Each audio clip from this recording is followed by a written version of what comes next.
മെക്സ് 7 ബന്ധപ്പെട്ട വിവാദത്തിൽ പ്രതികരിക്കാൻ CPIഎമ്മിന്റെ കോഴിക്കോട് ജില്ലാ സെക്രട്ടറി പി മോഹൻ ഇപ്പോൾ 24-നൊപ്പം ചേരുന്നുണ്ട്. ദീപക് ധർമ്മട വിശദാംശങ്ങൾ നൽകും. ദീപകിലേക്ക്.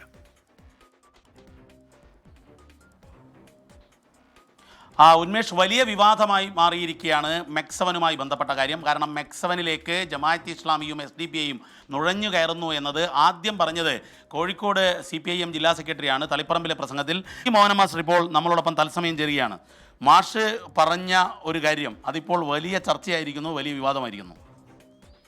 ഇവിടെ ഈ മൾട്ടിപ്പിൾ എക്സൈസ് കോമ്പിനേഷൻ എന്ന മെക്സ് 7 അത് ഏതാനും വർഷങ്ങൾക്ക് മുമ്പ് ഒരു സതുദ്ദേശപരമായി ആരംഭിച്ച ഒരു സംരംഭമാണ്. ജീവിതശൈലി രോഗങ്ങളിൽ നിന്നെല്ലാം മോചനം കിട്ടുന്നതിന് വേണ്ടിയിട്ട് ഉള്ള ഒരു വ്യായാമ കൂട്ടായ്മയാണ്.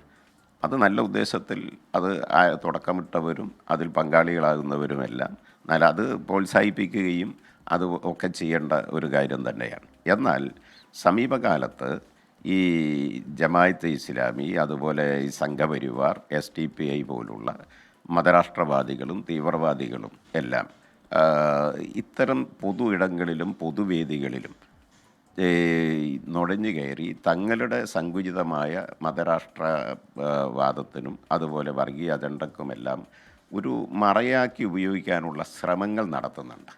അപൂർവം ചിലയിടങ്ങളിൽ അത്തരത്തിലുള്ള നീക്കങ്ങൾ നടക്കുന്നതായി ഞങ്ങളുടെ ശ്രദ്ധയിൽപ്പെട്ടിട്ടുണ്ട്. അത് സംബന്ധിച്ച് ഒരു പൊതുജാഗ്രത മതനിരപേക്ഷ ജനാധിപത്യ സമൂഹം, നാട് പുലർത്തേണ്ടതുണ്ട്.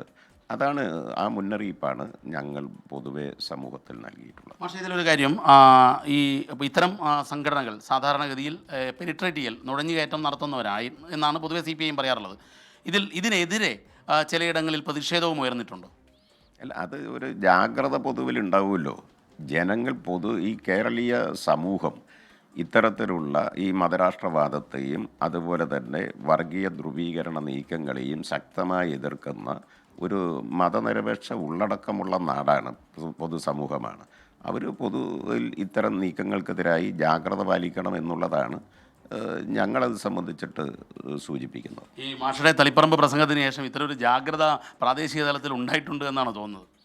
അല്ല, അത് ഞങ്ങൾ പരിശോധിച്ചിട്ടില്ല. സ്വാഭാവികമായിട്ടുണ്ടാവുമല്ലോ ഒരു പൊതുജാഗ്രത. ഇത്തരം സംഘടനകൾ അവരുടെ ഒളി അജണ്ടകൾ, മതരാഷ്ട്രവാദം, വർഗീയവാദം, വർഗീയ ധ്രുവീകരണം, ഇതിനെല്ലാം മറയായിട്ട് പൊതു ഇടങ്ങളിലും അതുപോലെ പൊതുവേദികളും എല്ലാവരും സതുദ്ദേശപരമായി ഒത്തുചേരുന്ന കൂട്ടായ്മകളെയൊക്കെ ഉപയോഗപ്പെടുത്താനുള്ള ശ്രമത്തിനെതിരായിട്ടാണ് ജാഗ്രത വേണ്ടത്. Thank you Unmesh. വളരെ കൃത്യമായി തന്നെ മോഹൻ മാഷ് പറയുന്നത് ഇതിൽ സമൂഹമാണ് ജാഗ്രത പാലിക്കേണ്ടത്. കാരണം ഒളി അജണ്ടകളുമായി ഇത്തരം പൊതുവേദികളെ ദുരുപയോഗം ചെയ്യാൻ ജമാഅത്ത് ഇസ്ലാമി പോലുള്ള സംഘടനകൾ പ്രവർത്തിക്കുമ്പോൾ അതിൽ ജാഗ്രതയുണ്ടാകണമെന്ന മുന്നറിയിപ്പാണ് മോഹൻ മാഷ് നൽകിയത് എന്നുള്ളതാണ് വ്യക്തമാക്കിയത്. ഉന്മേഷ്, ശരി. ദീപക് ധർമ്മടമാണ് വിശദാംശങ്ങൾ നൽകിയത്.